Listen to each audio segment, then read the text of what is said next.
Donald Trump is definitely running again, and he has a platform you have to love if you love America. Good morning, ladies and gentlemen. This is another declaration of truth from your host, Terry A. Hurlbut. Donald J. Trump made the closing speech at the 2023 Conservative Political Action Conference, or CPAC. In it, he promised a great many things.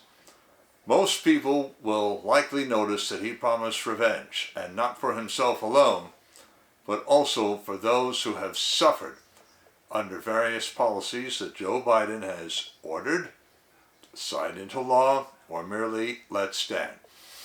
But in fact, Trump promised more than revenge. He promised the kind of policies that make a civilizational state. Before I dive into his speech, I do want to shout out to the prime sponsor of this channel, which is Conservative News and Views. Link in the description. Be sure to check out the awesome CNAV Store.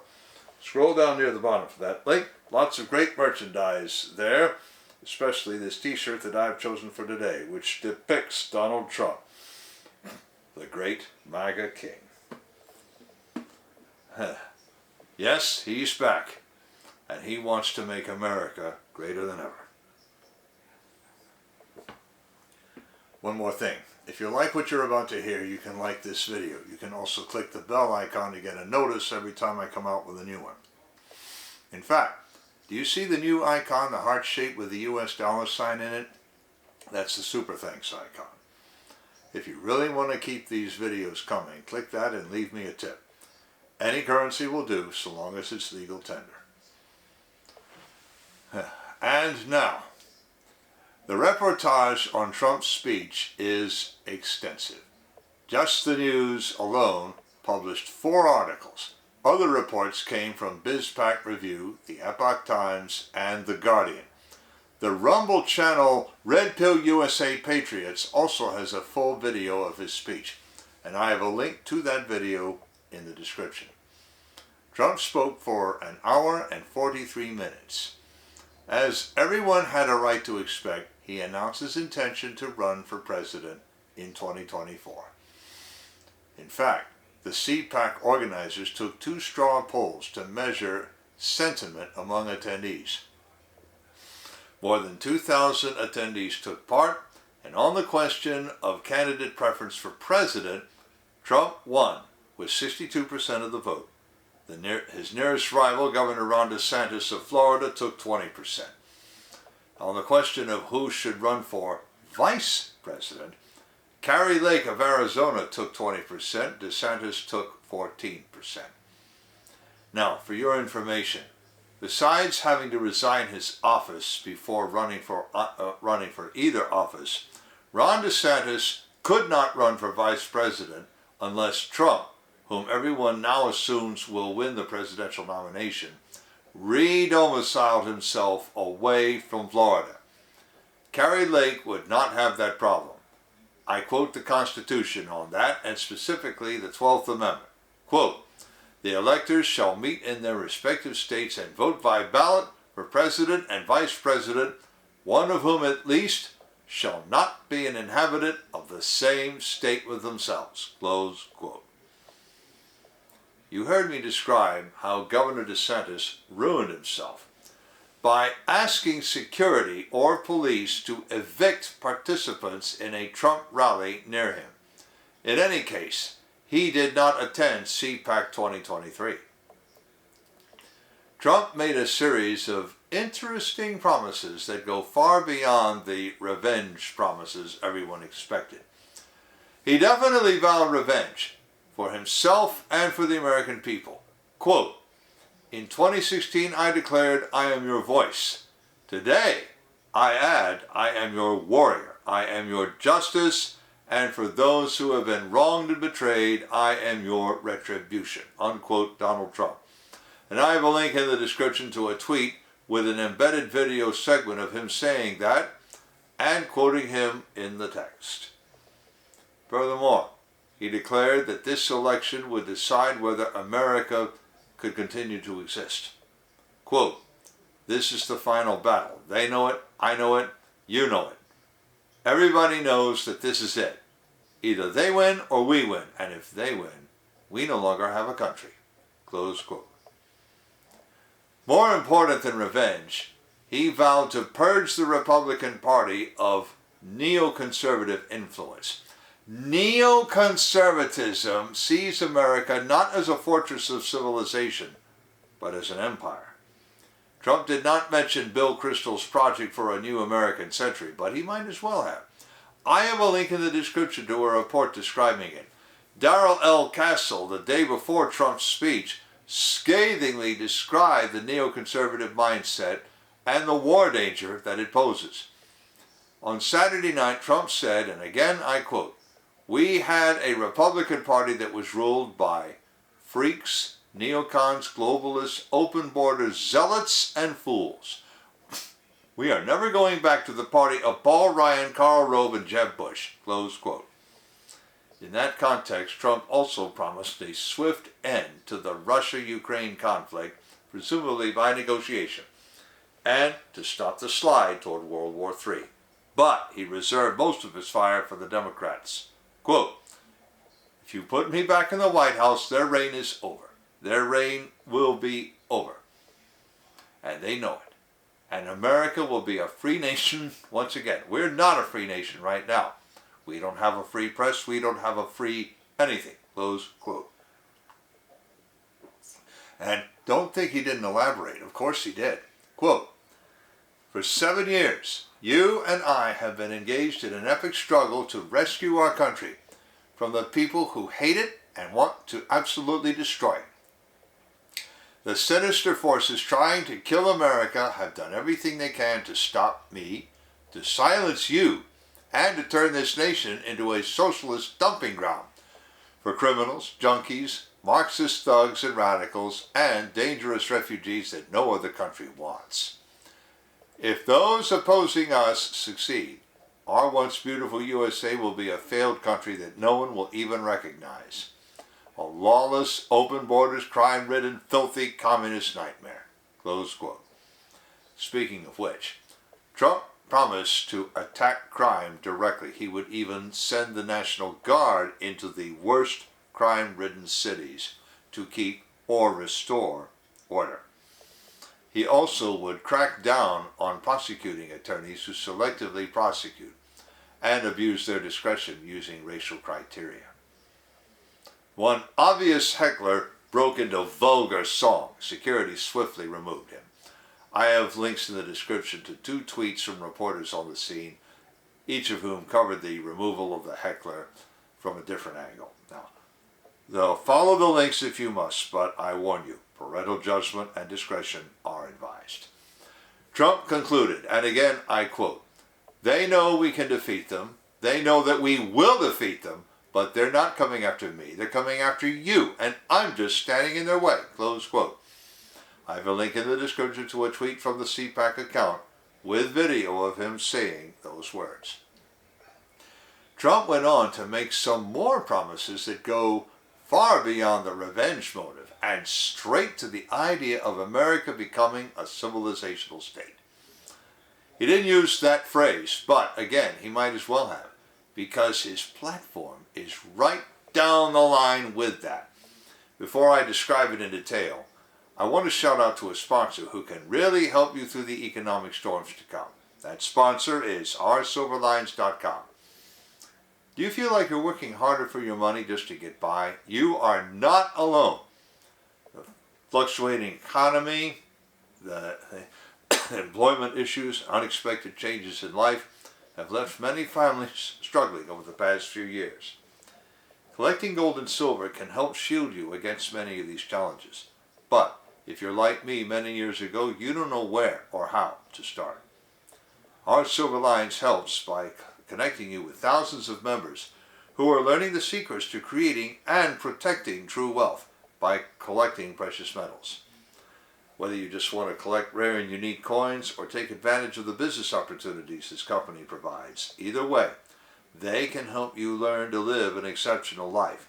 Visit oursilverlines.com to learn how you can build a legacy for your future.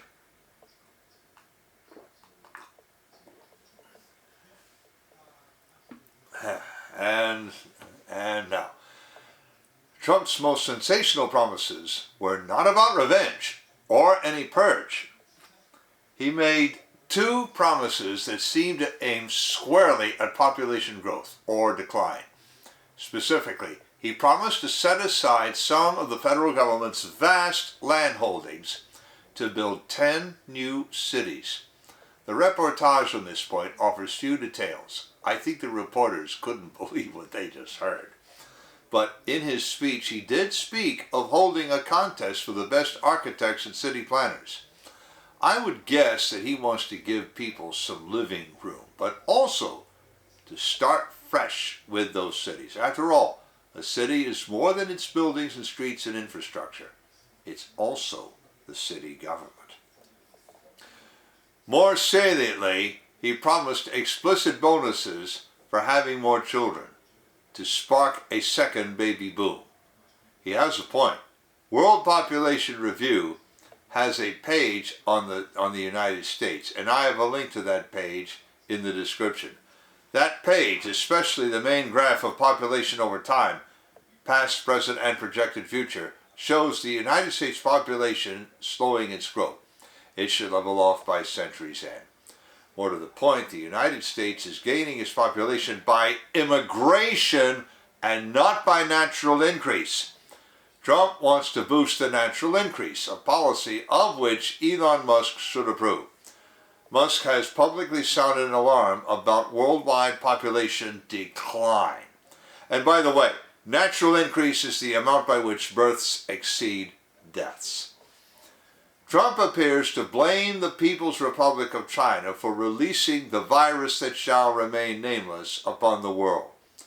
In fact, both the FBI and the Lawrence Livermore National Laboratory now say that the most likely origin of that virus was its release by accident or by intention from the Wuhan Institute of Virology. Yes, I know, them's fighting words. Well, let me make clear, first of all, that the FBI and the LLNL are thinking accident and not intention.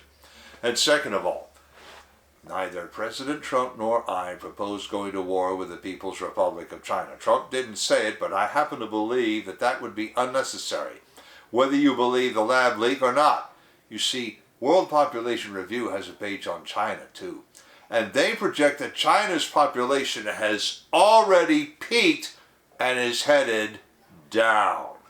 By the halfway mark of this century, China's population is going to slide fast. They're getting old, and they have a serious mismatch of boys with girls. And if you really want to know why, visit worldpopulationreview.com and click the China page. So, let's lay aside any allegation connecting China with that virus and concentrate on an elementary fact of civilization that I think Trump knows, which is that a trade-independent state is a secure one. Accordingly, he intends phasing out imports of essential goods from China within 4 years. His goal, total economic independence, at least from China. Trump explicitly promised to protect the Social Security and Medicare programs and maintain current benefit levels. Tellingly, Ron DeSantis has spoken of curtailing both in the past to save money. Trump reminded his listeners of that fact. He also promised to protect the positions of parents against woke curriculum in the nation's schools. Now, much of what he said would require action at the local and state, not federal levels. Nevertheless, he pledged his support for school choice, patriotic curricula, and more direct accountability of school principals to parents. He also said that he would seek to forbid directly the surgical mutilation or hormonal poisoning of minors. Concerning elections, as long as early and mail-in voting are lawful, Trump urged his supporters to use those means. But if Republicans gain full control in 2024, he would press to abolish those practices. He hopes for a future of one-day voting, paper ballots, and reserving mail-in voting for military and elderly infirm voters. No doubt, Trump would find the French experience instructive in this regard. France disallowed mail-in ballots in 1975. All voting is in person and on paper.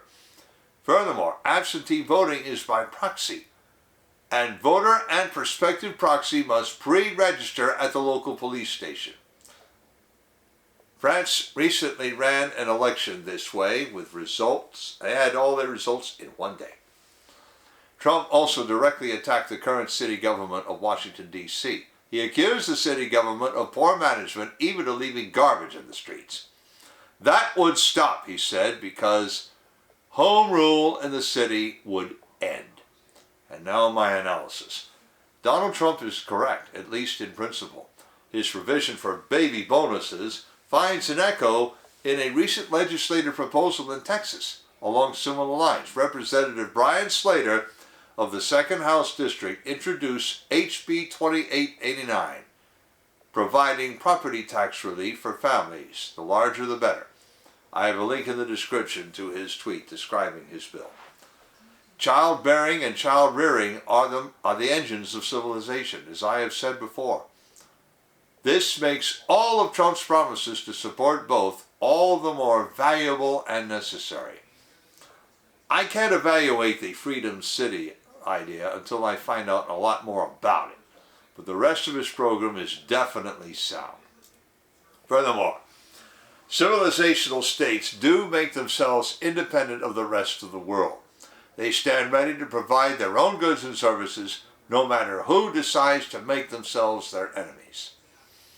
The United States once was a civilizational state, and probably ceased to be such a state with the Spanish-American War, which was America's first exercise in empire building. Trump seems to know the need for America to resume that status and to have a plan to reach it. Links in the description to the article, to the Rumble video of Trump's speech, to the tweet by Trump War Room talking about retribution, to the report on the Project for a New American Century, to the 2 reports showing the removal of the heckler, to Trump's concluding remarks, to World Population Review's page on the United States, to Representative Slater's Texas property tax relief bill for large families, to my Declarations of Truth Twitter account and to Conservative News and Views. I've also left links to the awesome CNAV Store and to oursilverlines.com, as I also mentioned. You know already about how to like a video, turn on notifications, and leave a tip. On the end screen, I'm going to leave a subscribe link to my channel and links to earlier videos that I've done about the concept of a civilizational state, how the Democrats are, if anything, against civilization, and how Ron DeSantis ruined himself with some of his strange doings last week. This is Terry A. Hurlbut delivering another declaration of truth and reminding you to let the truth set you free.